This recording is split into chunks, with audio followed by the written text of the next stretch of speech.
The desert sun scorched Staff Sergeant Daniel Dan Carter's skin as he crouched behind a crumbling wall in Fallujah.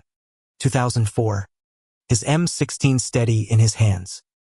20 years of military service had carved him into a man of iron, unyielding, disciplined, silent about the chaos within. But when the first insurgent bullet whizzed past his ear, it wasn't fear of death that gripped him.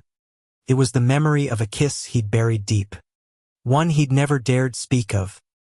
Now, in 2025, Dan stood in the driveway of his modest home in Willow Creek, Pennsylvania, a small town where flags waved on porches and gossip traveled faster than the wind. At 52, his broad shoulders still carried the weight of his past 2 tours in Iraq, a Bronze Star, and a heart locked tighter than a vault. His son, Ethan, 22, was unloading a suitcase from his beat-up Toyota, home from college for the summer.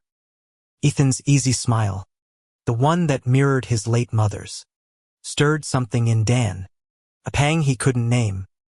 "Dad, you okay?" Ethan called, brushing dark hair from his eyes. His voice was light, but his gaze was sharp, catching the way Dan's hands fidgeted with the keys to the old pickup. Dan grunted, forcing a nod. "Just tired, kid. Long day at the shop." He ran a small auto repair business, the kind of place where locals swapped stories over coffee and grease. But today, the town was buzzing about something else: the upcoming Pride Festival, the first ever in Willow Creek. Dan had overheard the whispers at the diner, some curious, some scornful. He'd stayed silent, as always, but the word pride felt like a splinter under his skin.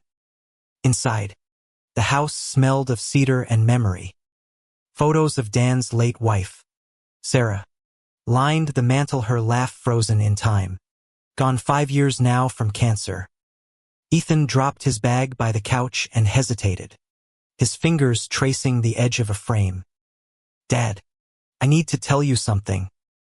His voice was quieter now, almost fragile. Dan's stomach tightened. He'd faced ambushes and IEDs, but nothing scared him like the look in his son's eyes. "What's up?" he asked, keeping his tone gruff. "Safe."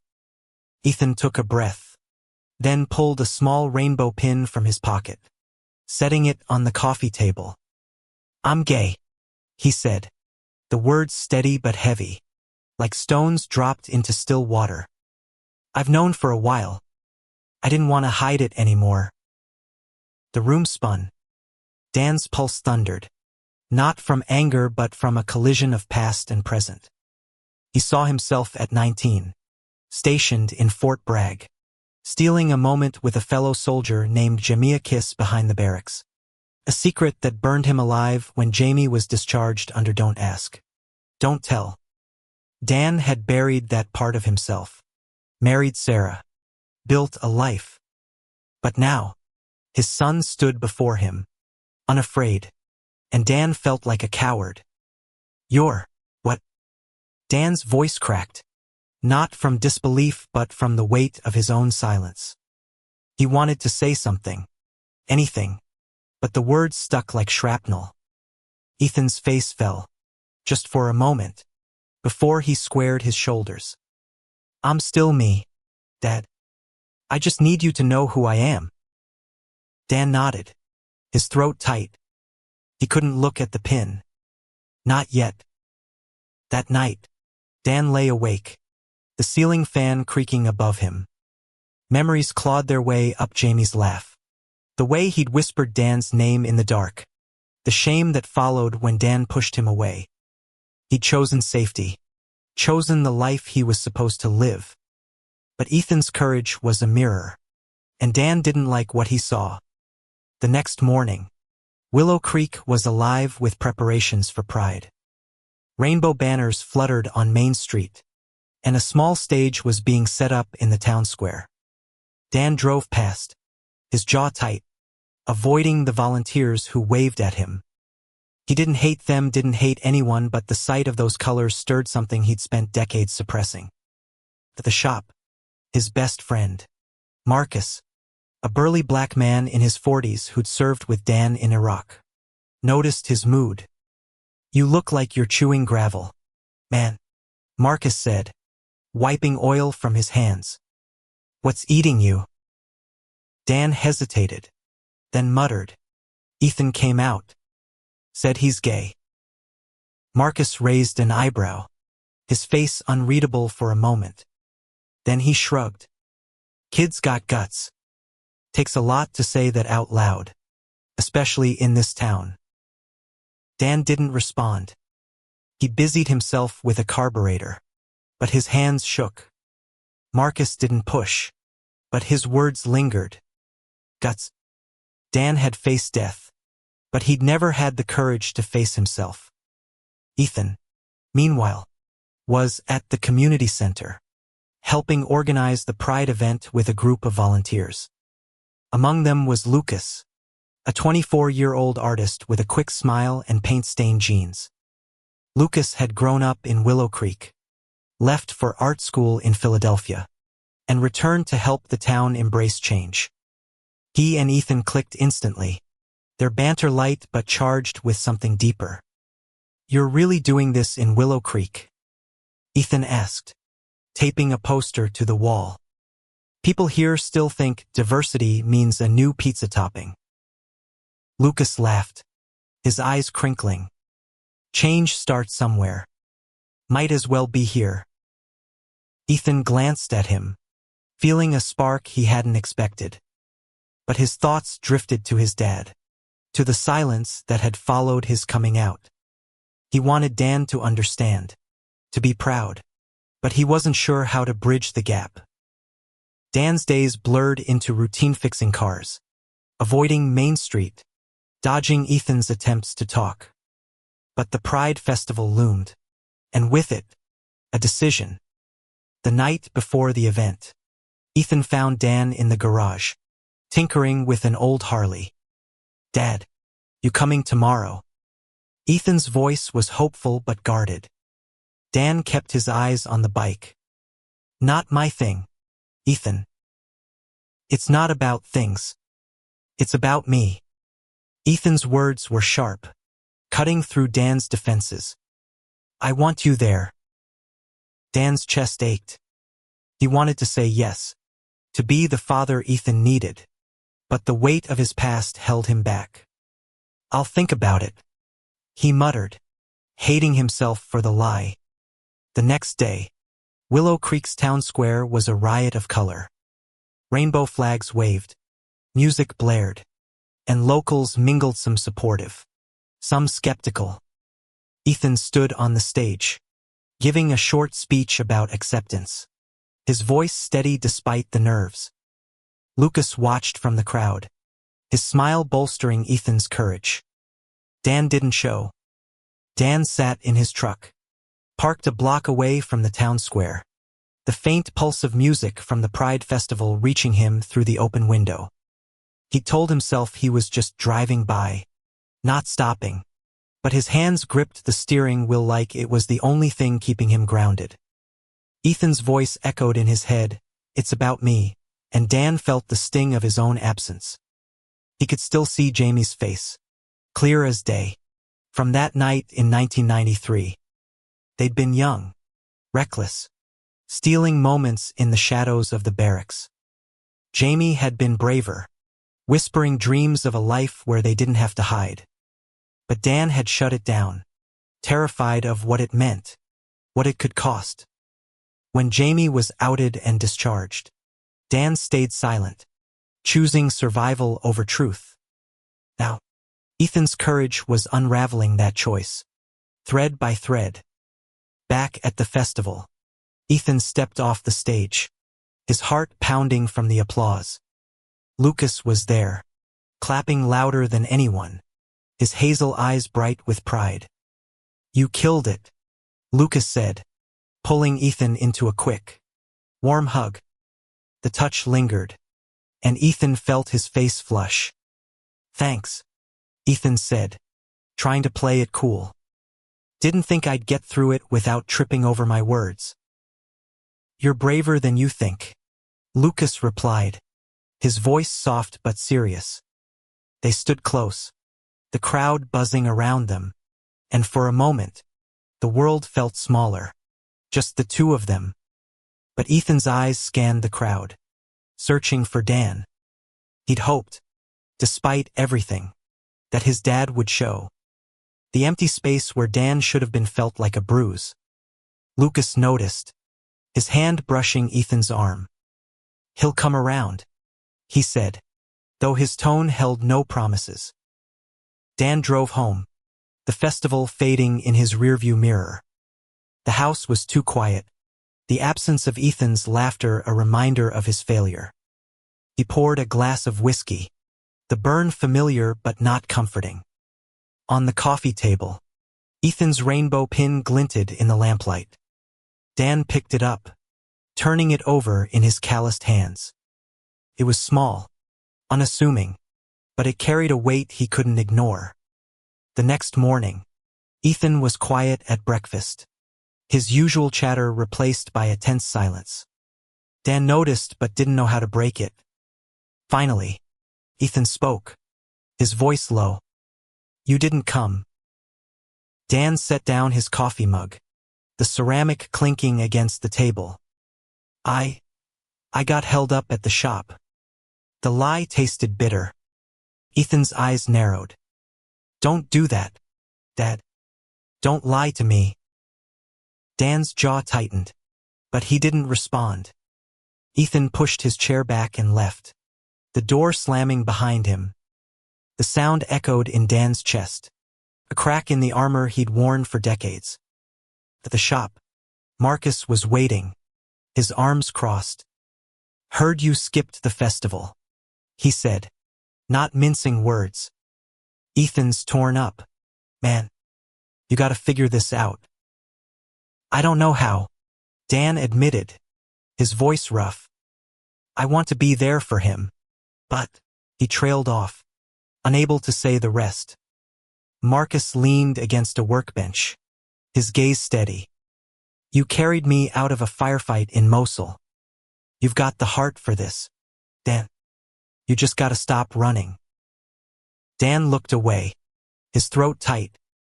Marcus didn't know about Jamie, about the secret Dan had buried. But his friend's words hit hard, stirring something he couldn't ignore. Ethan spent the day with Lucas, helping clean up after the festival. The town square was quieter now, but the energy lingered hopeful, defiant. Lucas was painting a mural on the community center wall, a swirl of colors that told a story of love and resilience. Ethan watched, mesmerized by the way Lucas's hands moved, steady and sure. You ever think about leaving this place? Ethan asked, sitting cross-legged on the grass. Somewhere bigger, where people don't stare. Lucas paused, his brush hovering. Sometimes, but I like fighting for change here. Makes it mean more. He glanced at Ethan, his smile soft. Plus, I kinda like the company now. Ethan's heart skipped, but his thoughts drifted to Dan. I don't know how to get through to my dad. He's stuck. Lucas set down his brush, sitting beside Ethan. Give him time. Sometimes people need to face their own ghosts before they can see you clearly. Ethan nodded, but the ache remained. He wanted his dad to see him, to understand. But he wasn't sure if Dan ever would. That evening, Dan found himself at the town library, an old brick building where he hadn't set foot in years. He wasn't sure why he was there, but something had pulled Hema need to understand, to bridge the gap with Ethan. He found a quiet corner and a book on LGBT history, flipping through pages about Stonewall, about soldiers discharged under Don't Ask, Don't Tell. Each story felt like a mirror, reflecting his own buried truths. He didn't notice the librarian, Ms. Clara, a kind-eyed woman in her 60s, until she spoke, looking for something specific. Dan. He startled, closing the book too quickly. Just curious. Clara's smile was gentle. Curiosity's a good start. If you need help, I'm here. Dan nodded, his fingers lingering on the book's cover. He didn't check it out, but he left with a weight in his chest, a mix of shame and something like hope. Back home, Ethan was in his room, sketching in a notebook. Dan knocked, hesitating before entering. Ethan looked up, his expression guarded. "I'm sorry," Dan said, the words clumsy but real. "I should have been there."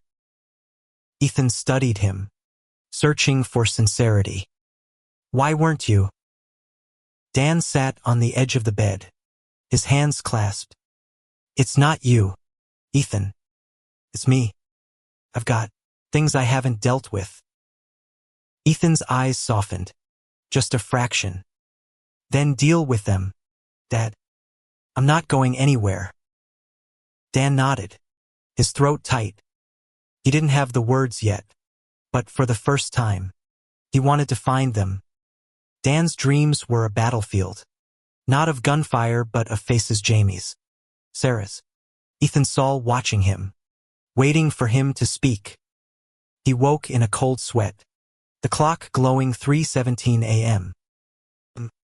For the first time in years, he didn't reach for whiskey. He reached for the rainbow pin on his nightstand, clutching it like a lifeline. Willow Creek was changing, and Dan felt it in the air. The Pride Festival had stirred something, not just in him but in the town. At the diner, conversations buzzed about the event, some warm, some wary, but all alive with a new kind of energy. Dan kept his head down, pouring coffee, but he listened. He heard pride in the voices of those who'd attended, defiance in those who hadn't. Ethan, meanwhile, was finding his place. He and Lucas spent more time together, their connection growing through shared laughs and quiet moments. One afternoon, they walked along the creek that gave the town its name, the water glinting under the summer sun. Lucas tossed a pebble into the current, his voice thoughtful. "You ever feel like you're carrying someone else's weight?" Ethan nodded, thinking of Dan. "My dad's got this. Well, I don't know how to get past it." Lucas stopped, turning to face him. "Maybe you don't have to. Maybe you just keep being you, and the wall comes down on its own." Ethan wanted to believe it. He looked at Lucas, at the way the sunlight caught his eyes, and felt a pull he couldn't ignore. Without thinking, he leaned in, and Lucas met him halfway. Their kiss was soft, tentative, but it felt like a promise. Dan saw them from a distance, parked at the edge of the creek's trail. He hadn't meant to spy, but he'd been driving by, restless, when he spotted Ethan's Toyota. The sight of his son kissing Lucas hit like a shockwave net anger. But recognition. He'd felt that same rush once, with Jamie, before fear had crushed it. He drove away, his hands shaking. At the shop, Marcus was waiting, his usual grin replaced by concern. "You look worse than yesterday, Carter." Dan didn't bother hiding it. Saw Ethan with that artist kid. They were. He couldn't finish, but Marcus got it. "Good for him," Marcus said, his tone matter-of-fact. "Kid's living his truth. You should try it sometime." Dan's head snapped up, his eyes narrowing. "What's that supposed to mean?" Marcus held his gaze, unflinching. "Means I've known you 20 years, Dan. I see more than you think." Dan's heart raced. He'd never told Marcus about Jamie, but his friend's words cut too close. He muttered something about work and retreated to the garage, but Marcus's voice followed him. "You can't outrun yourself forever." That evening, Ethan brought Lucas to the house for dinner. Dan had agreed, though his stomach churned at the thought.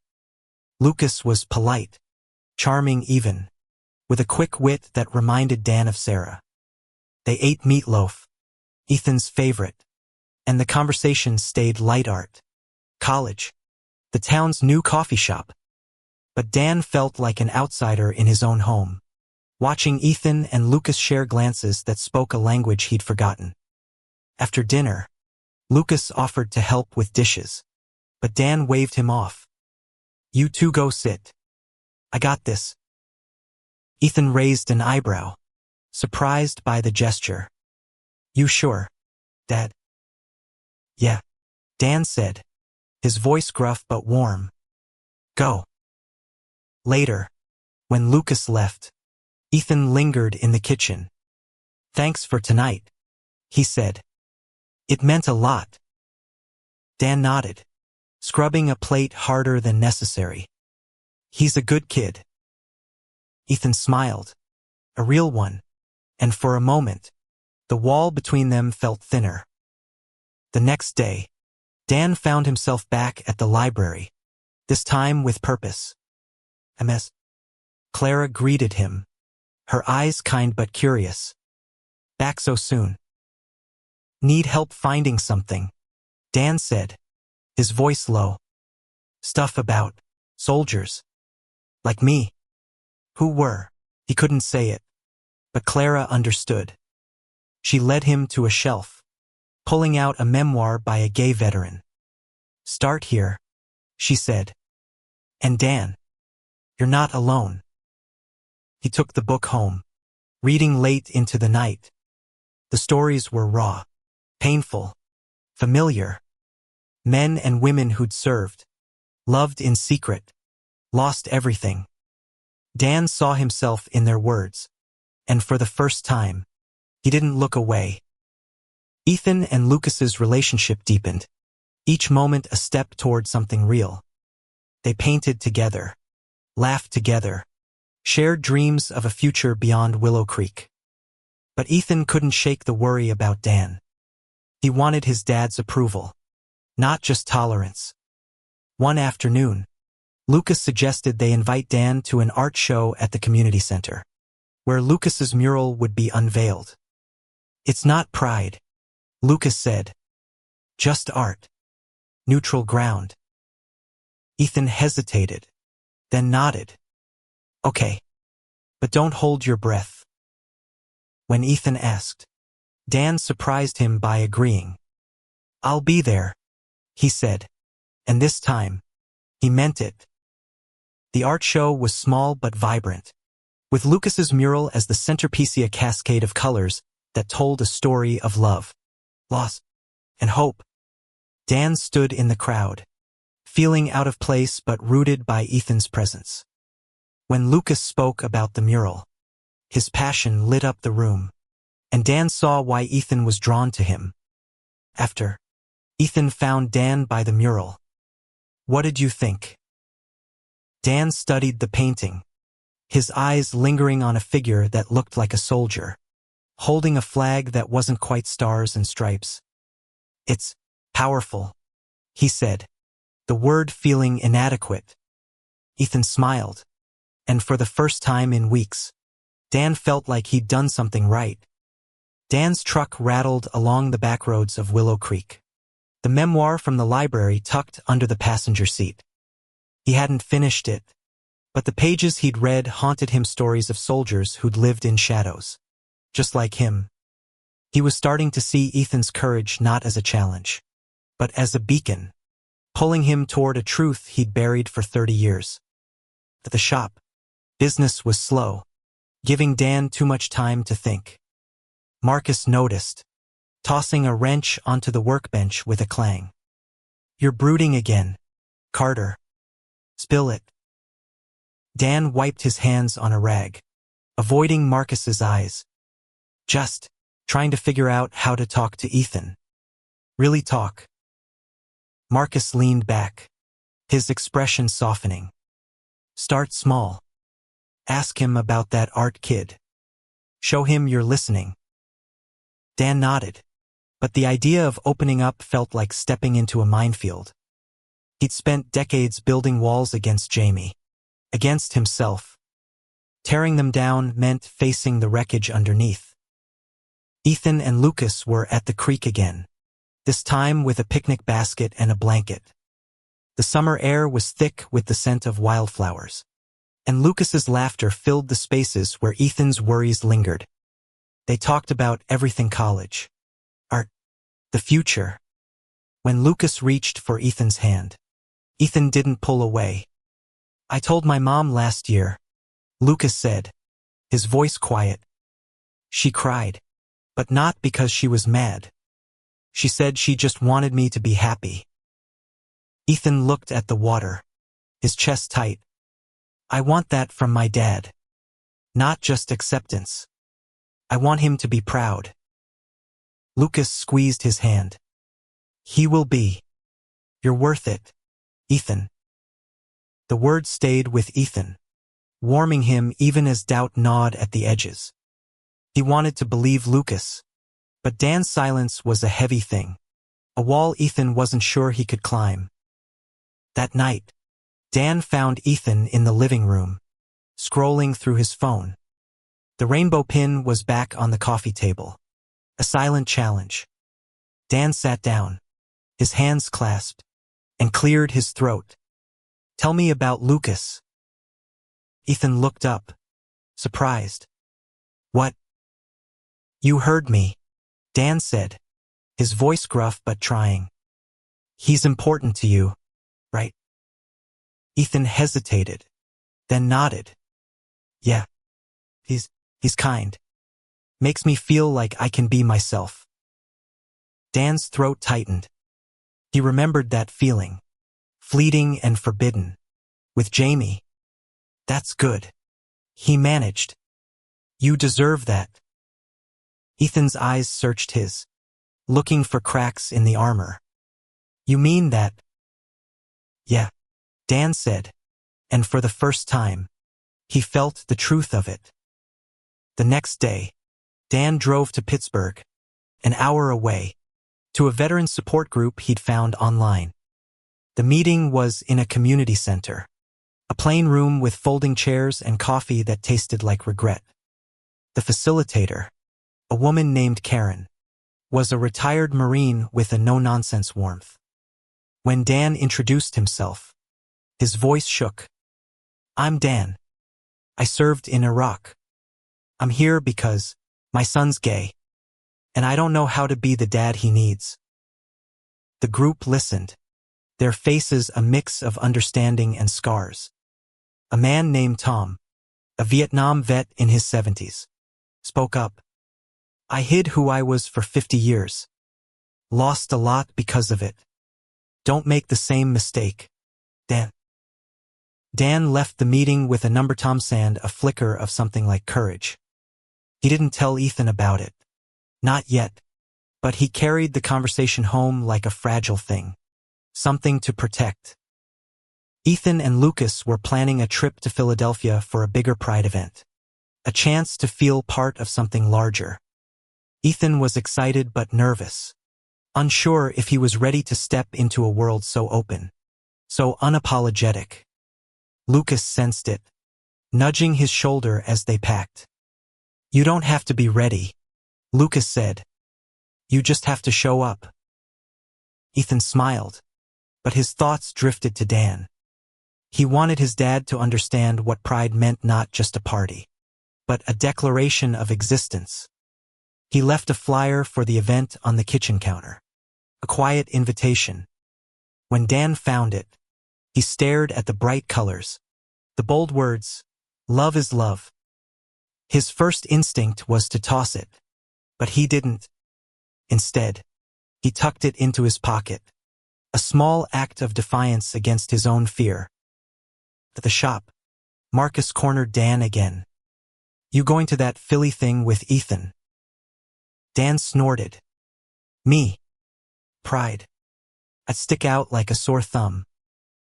"Maybe," Marcus said, grinning. "But you'd be there for your kid. That's what counts." Dan didn't answer, but Marcus's words stuck. That night, He pulled out the memoir again, reading about soldiers who'd come out after years of silence. One story hit hard: a man who'd lost his partner in Iraq, never able to mourn openly.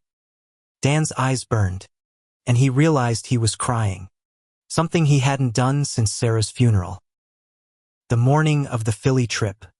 Ethan was packing when Dan appeared in the doorway. "You need a ride to the bus station." Ethan blinked, caught off guard. Yeah. Sure."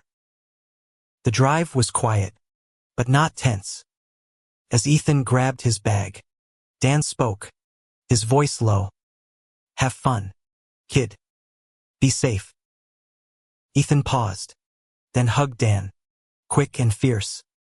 "Thanks, Dad." Dan watched him go, the flyer burning a hole in his pocket. He wasn't ready to join Ethan. Not yet. But for the first time, he wanted to try. Dan stood in the empty kitchen, the silence louder than any battlefield. Ethan was in Philadelphia, and the house felt like a ghost town without him. The rainbow flyer on the counter stared back at Dan, its colors a challenge he wasn't sure he could meet, but one he couldn't ignore anymore. He drove to the veterans group again, the memoir tucked in his jacket like a talisman. This time, he spoke more, his words halting but honest. "I loved someone once," he said, his voice barely above a whisper. "A guy. Back in the army. I never told anyone." Tom, the Vietnam vet, nodded, his eyes kind but unflinching. "That's a heavy load to carry alone. Dan, you tell your son yet?" Dan shook his head. "I don't know how. He's so open. I'm not like that." Karen, the facilitator, leaned forward. "You don't have to be like him. Just be honest. That's what he needs." Dan left with a plan, not a clear one, but a spark. He wanted to show Ethan he was trying, even if he stumbled. In Philadelphia, Ethan and Lucas were swept up in the energy of pride. The streets were a sea of rainbows, laughter, and defiance. Ethan felt alive, like he was part of something bigger than himself.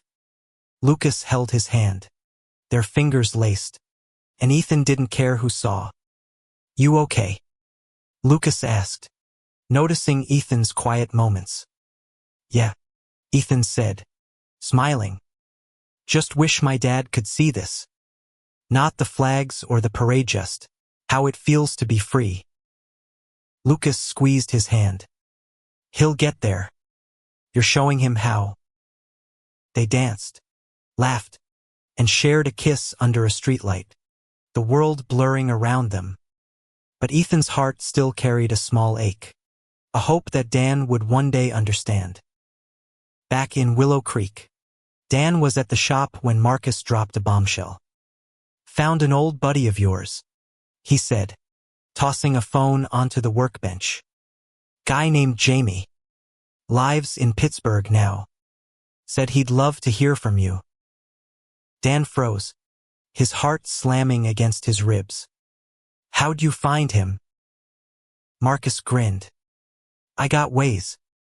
Thought you might need a push." Dan stared at the phone, Jamie's number scrawled on a piece of paper. He hadn't spoken to Jamie in 30 years. Not since the discharge. Not since Dan had turned his back. The thought of calling him was terrifying, but Ethan's courage was a fire in Dan's chest, urging him forward. That night, he dialed the number, his hands shaking. When Jamie answered, his voice was the same warm, steady, like no time had passed. "Dan, is that really you?" "Yeah," Dan said, his throat tight. "It's me." They talked for an hour, catching up on years lost to silence. Jamie was out now, living with a partner, a teacher named Paul. He'd found peace, but he hadn't forgotten Dan. "You were my first love," Jamie said, his voice soft. "I always wondered what happened to you." Dan's eyes burned. "I'm sorry," he said, the words heavy with decades of regret. "I was a coward." "You were young," Jamie said. "We both were." When they hung up, Dan felt lighter, like he'd shed a piece of the weight he'd carried. He knew he had to tell Ethan not everything. Not yet, but enough to start. Ethan returned from Philly, his face glowing with stories. Dan listened, really listened, as Ethan talked about the parade, the people, the feeling of belonging. When Ethan finished, Dan took a breath. "I'm proud of you," he said, the words clumsy but true. "I don't say it enough." Ethan's eyes widened, then softened. "Thanks, Dad." The moment was small, but it felt like a cornerstone, something to build on. The next week, Dan went back to the veterans group, this time bringing Ethan. He didn't say much, but he introduced Ethan to Tom and Karen, his voice steady as he said, "This is my son. He's teaching me a lot." Ethan beamed, and Dan felt a warmth he hadn't known in years. After the meeting, Tom pulled Dan aside. "You're doing good, Dan. Keep going." On the drive home, Ethan was quiet, but his smile said enough. Dan glanced at him, then spoke. "I called an old friend, someone I cared about, a long time ago." Ethan turned, his eyes curious. "Yeah. Who?" Dan hesitated, then said, "His name was Jamie. We were in the army together." Ethan's expression shifted, understanding dawning. He didn't push, but he reached over, resting a hand on Dan's shoulder. "I'm glad you called him, Dad." The summer was waning, but Willow Creek felt different now, alive with possibility. Ethan and Lucas were planning another art show, this one focused on stories of local veterans. Lucas asked Dan to contribute, maybe share a piece of his story. Dan wasn't ready, not fully, but he promised to think about it. That night, he pulled out the memoir again, finishing it. The last chapter was about forgiveness, not just of others, but of yourself. Dan closed the book, his heart heavy but hopeful. He wasn't there yet, but he was moving. Dan's hands trembled as he held the phone, Jamie's voice still echoing in his mind from their last call. It had been a week, and Jamie had invited him to Pittsburgh for coffee, a chance to see each other after 30 years. Dan wanted to go, but fear gnawed at him, not of Jamie, but of what seeing him would mean, what it would force him to face. At the shop, Marcus was relentless. "You're gonna go, right?" he asked, tossing a rag over his shoulder. "Don't make me drive you there myself." Dan snorted, but his heart wasn't in it. What if it's a mistake? Stirring up the past. Marcus leaned in, his voice low. "The past is already stirred, man. You're just deciding what to do with it." Dan nodded, his jaw tight. He knew Marcus was right, but knowing and doing were two different things. Ethan was at the community center, helping Lucas with the veteran art show. They were sorting through submissions, photos, poems, sketches from local vets. Ethan found one, a faded photo of two soldiers laughing, their arms slung around each other. The note attached said, "Me and my best friend, 1993. We never got to say goodbye." Ethan's breath caught. He didn't know it was Dan's, but something about it felt personal. He showed it to Lucas, who studied it with a quiet reverence. "This is what the show's about," Lucas said, "giving people a chance to tell their stories." Ethan nodded, his thoughts on Dan. He'd seen his dad softening, opening up, but there was still a distance. He wanted to bridge it, to show Dan that he could be part of this. part of him. Dan drove to Pittsburgh the next day, his heart pounding as he parked outside a small coffee shop. Jamie was waiting, his hair gray but his smile the same. They hugged, awkward at first, then fierce, like soldiers reuniting after a war. "You look good, Dan," Jamie said, his eyes warm. "You too," Dan replied, his voice rough.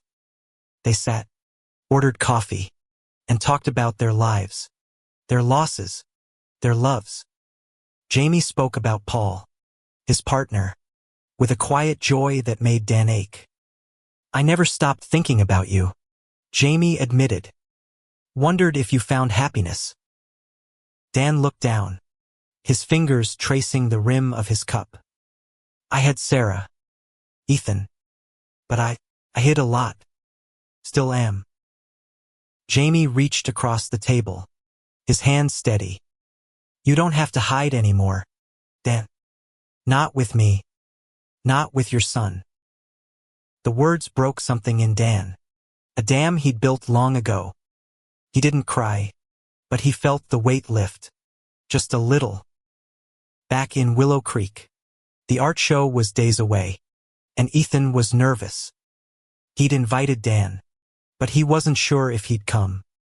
Lucas was a steady presence, his optimism infectious. "He'll show," Lucas said, painting a final touch on a banner. "He's trying, Ethan. You can see it." Ethan wanted to believe him. He'd left the photo from the submission box on Dan's desk, hoping it might spark something. When Dan saw it, his heart stopped. It was him and Jamie, a moment he'd buried so deep he'd almost forgotten it existed.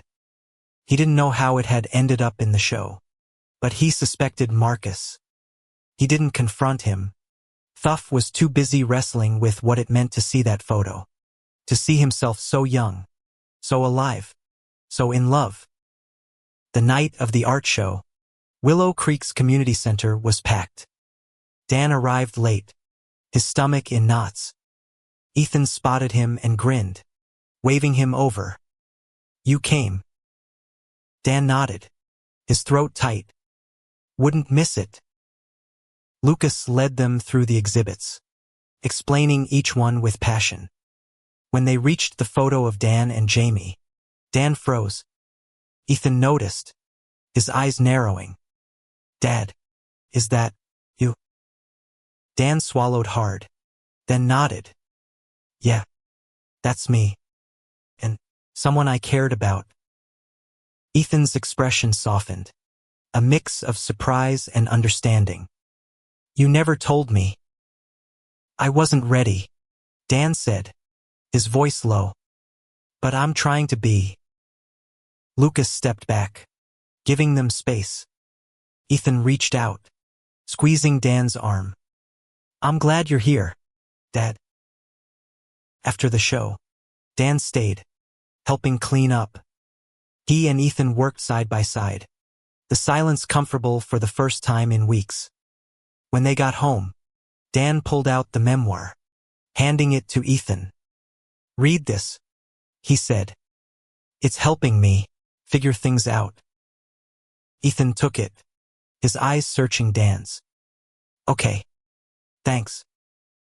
That night, Dan wrote a letter to Jamie, not to send, but to get the words out. He wrote about regret, about love, about the man he'd been and the one he wanted to be. It wasn't perfect, but it was a start.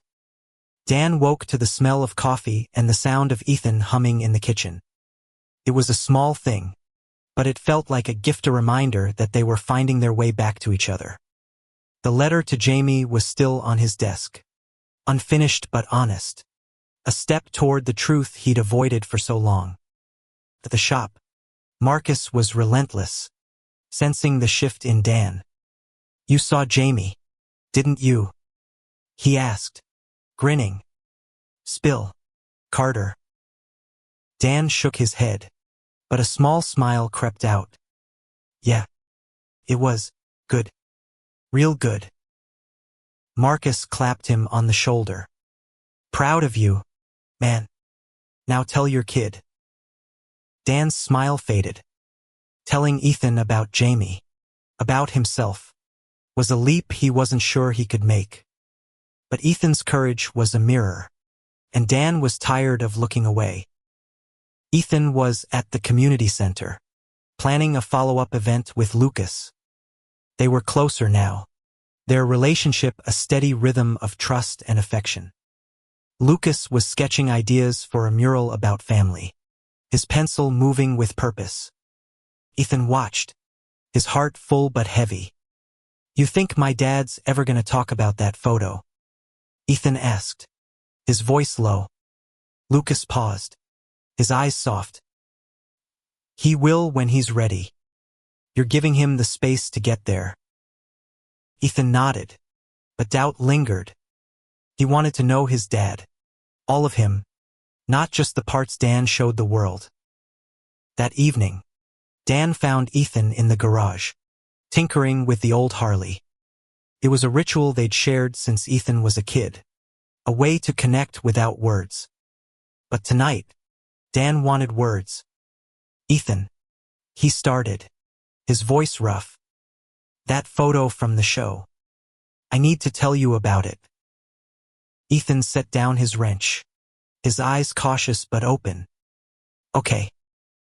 Dan took a breath, his hands clasped tight. The guy in the photo was Jamie. We were more than friends. Back in the army. I loved him, but I was too scared to admit it. Even to myself. Ethan's eyes widened, but he didn't interrupt. Dan kept going, the words spilling out like a flood. I pushed him away. Let him get discharged. Married your mom.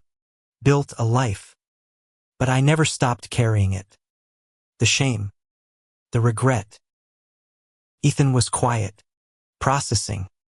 Then he spoke, his voice steady. Why didn't you tell me? Dan looked down, his throat tight. I didn't want you to see me as less of a man, less of a dad. Ethan stepped closer, his eyes fierce. You're my dad. Nothing changes that. And you're not less for loving someone. Dan's eyes burned, and he pulled Ethan into a hug, fierce and unyielding. I'm so damn proud of you, he whispered. The next day, Dan called Jamie again, this time to invite him to Willow Creek. Jamie agreed, bringing Paul, his partner. Dan was nervous, but Ethan's support was a lifeline. When Jamie and Paul arrived, the house was warm with the smell of chili, Ethan's idea for a welcoming dinner.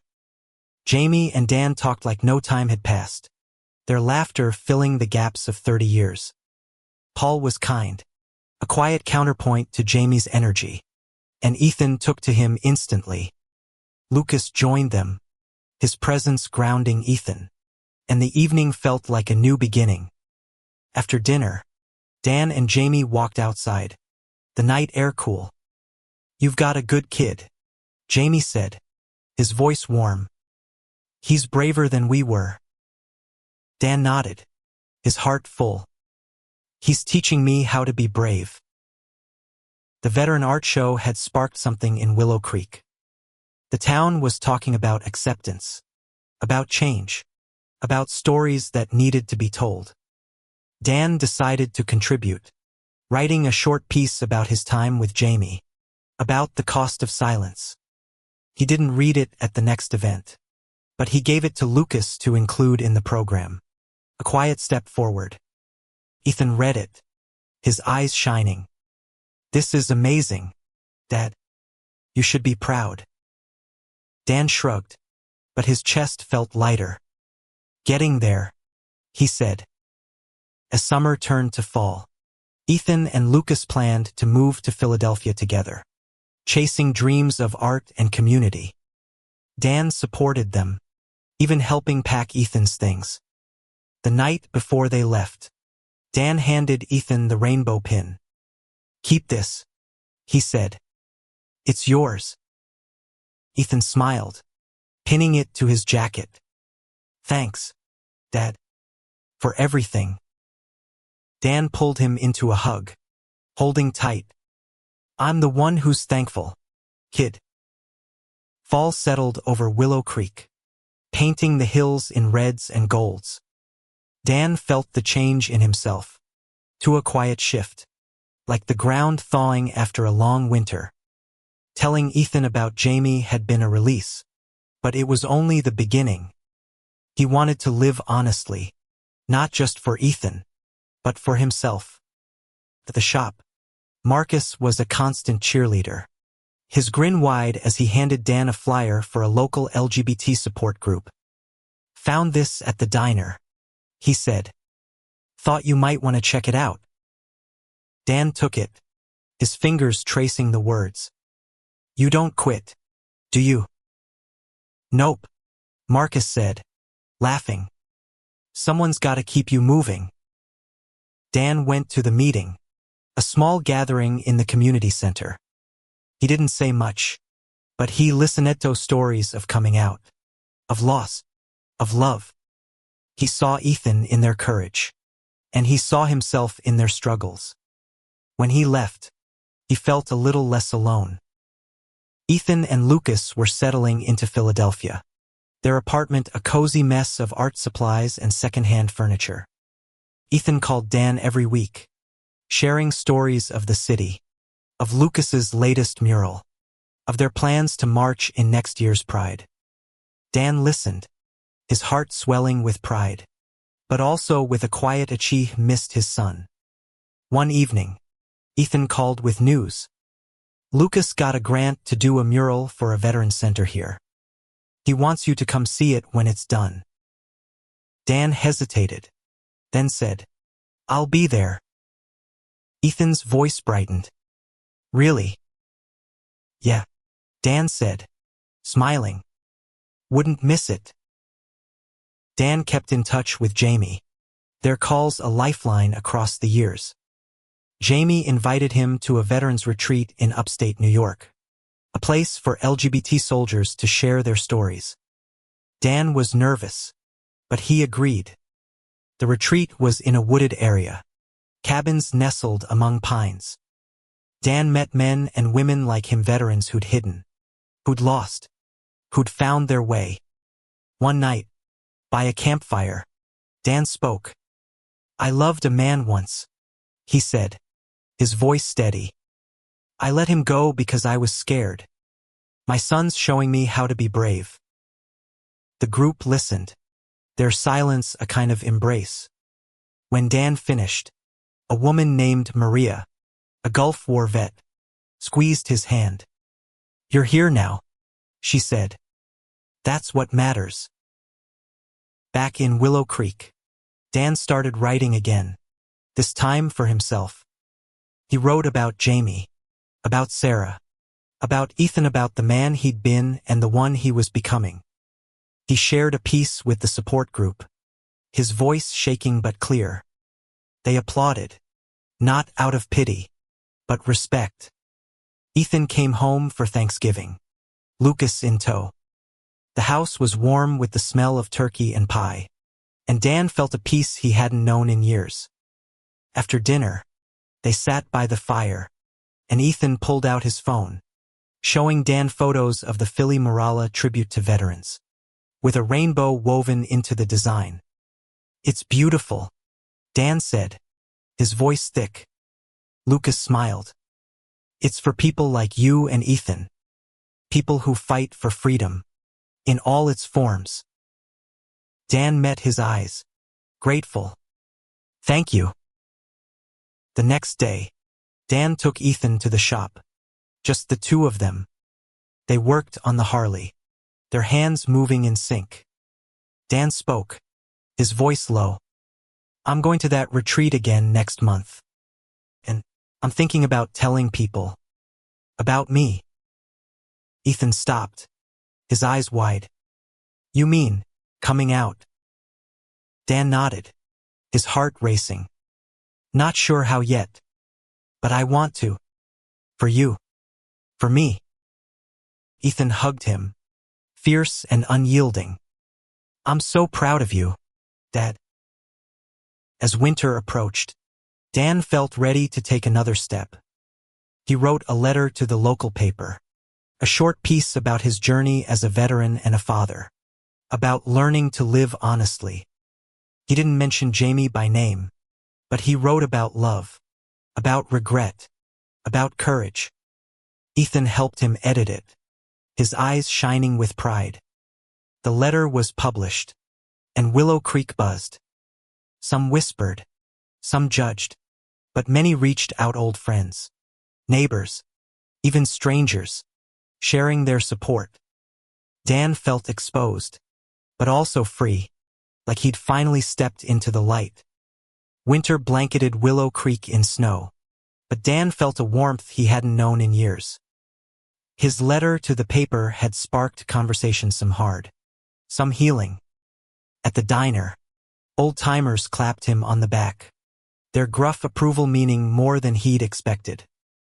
Others avoided his gaze, but Dan was learning to let that go.